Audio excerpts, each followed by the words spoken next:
आज अपने मोरोपंत जी के 75 वर्ष पूरे हुए, इसके लिए उनको शाल पांगर ली। 75 वर्ष का आपने किया, लेकिन मैं इसका अर्थ जानता हूं। 75 वर्ष की शाल जब उड़ी जाती है तब उसका अर्थ यह होता है कि अब आपकी आयु हो गई, अब जरा बाजू हमको करने दो। आज अपने मोरोपंत जी के 75 वर्ष पूरे हुए, इसके लिए उनको शाल पांघरली। आणि मग म्हटलं थोडंसं बोला, तर ते म्हणे कशाला बोलायचं, नाही बोला, आग्रह झाला। ते उभे राहिले। उभे राहिल्यावर स्वाभाविक मोरोपंतांचं बोलणं जे कार्यकर्ते जरा हसऱ्या चेहऱ्याने पाहायचे, तर ते म्हणायचे की मेरी मुश्किल ये है कि मैं खड़ा होता तो लोग हंसने लगते, मैंने हंसने लायक कुछ बोला नहीं तो भी मेरे बोलने पर हंसते, क्योंकि मुझे लगता है लोग मुझे गंभीरता से नहीं ले रहे। मग पुढे ते असं म्हणाले, त्यांचे शब्द आहेत बरं, म्हणून उच्चारतो मैं जब मर जाऊंगा तब भी पहले लोग पत्थर मार के देखेंगे कि सचमुच मर गया।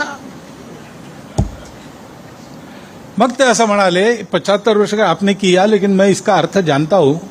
75 वर्ष की शाल जब उड़ी जाती है तब उसका अर्थ यह होता है कि अब आपकी आयु हो गई, अब जरा बाजू हमको करने दो।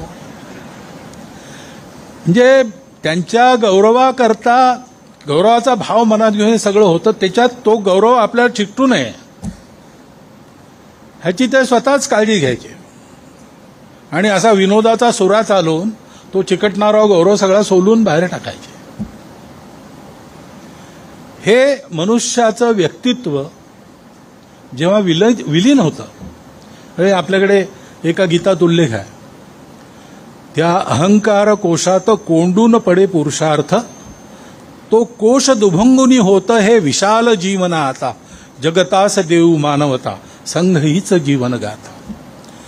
या ओळी पूर्णपणे जगणारे मोरोपंत, आणि त्याच्यामुळे तो कोश दुभंगून हा जो पुरुषार्थ विशाल प्रगट झाला, तो पुरुषार्थ आजही आपल्याला प्रेरणा देतो। मला वाटतं हे पुस्तक सगळ्यांनी घेतलं पाहिजे।